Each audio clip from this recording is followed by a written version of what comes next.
स्वागत है आपका वंशिका ऑनलाइन क्लासेज में। परसेंटेज के कुछ क्वेश्चन है। पहला प्रश्न है, find the value of a if 1/9 of the 45% of a plus 4 is 25% of a का मान बताना है यदि ए प्लस 4 का 45% का 9वां भाग जो है वो बराबर है ए के 25% के। तो इसमें एक इक्वेशन बनेगी। इक्वेशन से रिलेटेड क्वेश्चन आएंगे लीनियर इक्वेशन के पैट में। तो इसमें इक्वेशन बनेगी a प्लस 4 का 45%, a प्लस 4 का 45% को 45/100 कर लीजिए। कभी भी प्रतिशत से बाहर आना हो तो अपान 100 करना होगा। a प्लस 4 के 45% का मतलब इंटू हुआ, का की जगह इंटू कर लें, 9वां भाग 1/9 हो जाएगा। वो बराबर है a के 25% के। तो a गुणे 25% मतलब 25/100।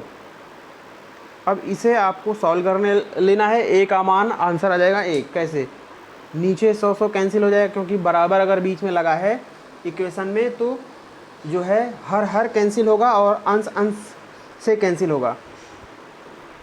ठीक है।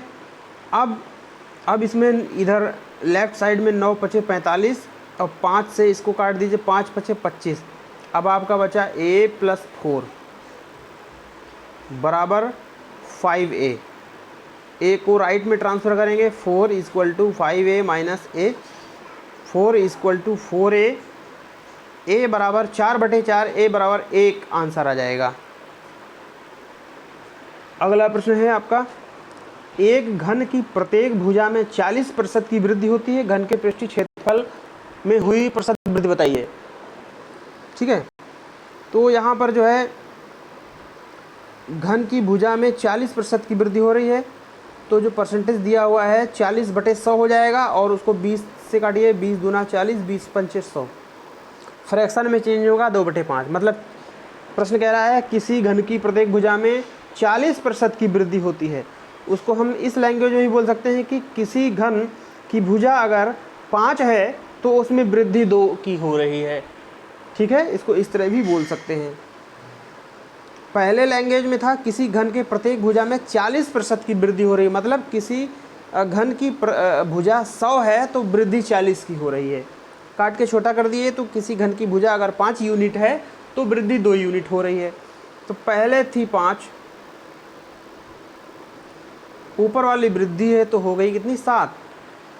अब घन की 3 भुजाएं होती हैं, तीनों बराबर होती हैं, तो 5 पहले थी, मतलब पहले तीनों लंबाई चौड़ाई ऊंचाई सब 5 थी, वृद्धि होके 7 7 7 हो गई तीनों। अब इसके पृष्ठीय क्षेत्रफल में हुई वृद्धि, तो क्षेत्रफल की बात करें तो लंबाई और चौड़ाई को लेते हैं, हाइट से कोई मतलब नहीं। अब इसमें क्षेत्रफल में स्क्वायर करते हैं कुल मिला के, यहाँ दूसरी ट्रिक से लगाना है। तो 5 पचे 25 हो गया और इधर 7 सते 49 हो गया। वृद्धि कितनी हुई, 9 में 5 गया 4, 4 में 2 गया 2, 24 की वृद्धि हुई। आंसर आया 24 यूनिट की वृद्धि। लेकिन आपको प्रतिशत में बताना है, तो 24 की वृद्धि हुई कितने पे, 24 की वृद्धि हुई 25 पे, क्योंकि पहले 25 थी बाद में 49 हुई है। तो 24 की वृद्धि हुई 25 पे और इंटू 100। किसी भी संख्या को प्रतिशत में बदलना है, 100 से गुणा करेंगे, प्रतिशत से बाहर आना है 100 से भाग देंगे। अब इसको 25 चौके 100 और 24 चौके 96% आंसर आ जाएगा। अगला प्रश्न है, किसी वृत्त की त्रिज्या 200% बढ़ाने पर क्षेत्रफल कितने प्रतिशत बढ़ेगा। कोई वृत्त है, ठीक है, सूत्र लगाने की जरूरत नहीं है कि वृत्त का क्षेत्रफल πr² r जो है त्रिज्या उसकी रखिए, ऐसे नहीं। 200% को फ्रैक्शन में बदलिए, 100 दूना 200। पहली बात तो 200% 200/100 हो जाएगा, प्रतिशत हटाएंगे अपान में 100 आ जाएगा तुरंत। 200/100 मतलब 2/1। मतलब पहले त्रिज्या 1 थी, बाद में त्रिज्या 2 बढ़ गई, तो बाद में कितनी हो गई, 3 हो गई। पहले 1 यूनिट थी और अब 3 हो गई। ठीक है।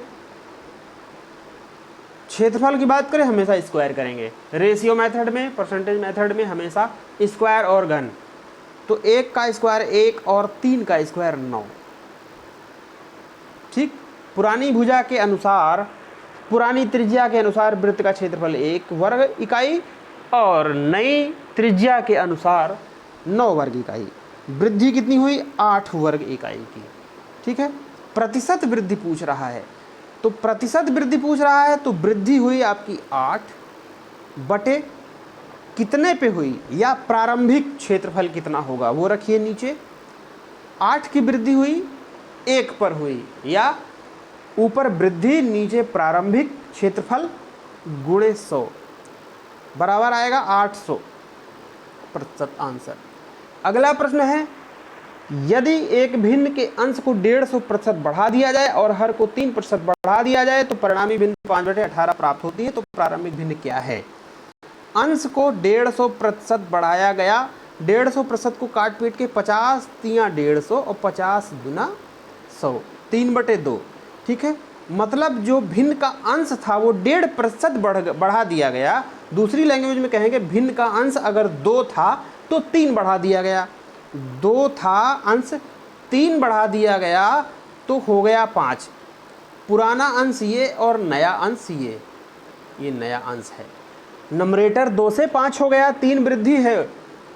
हर को 300% बढ़ा दिया गया, मतलब 300% मतलब 300/100, और 300/100 का मतलब 3/1, और 3/1 का मतलब पहले हर 1 था, हर 3 बढ़ गया मतलब 4 हो गया। ठीक है, ठीक है, पहले अंश 2 था अब 5 हो गया 3 बढ़ के, हर पहले 1 था अब बढ़ के 3 बढ़ के 4 हो गया। ठीक है, तो पुरानी भिन्न अगर रेशियो में देखें तो 2/1 और नई भिन्न अगर देखें तो 5/4।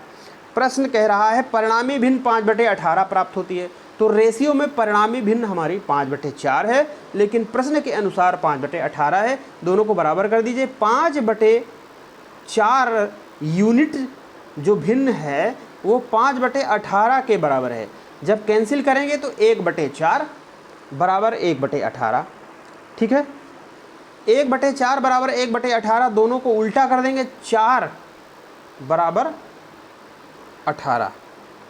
ठीक है, 5 कट जाएगा, 5 कट जाएगा। ठीक है, उसके बाद 2 से काट दीजिए,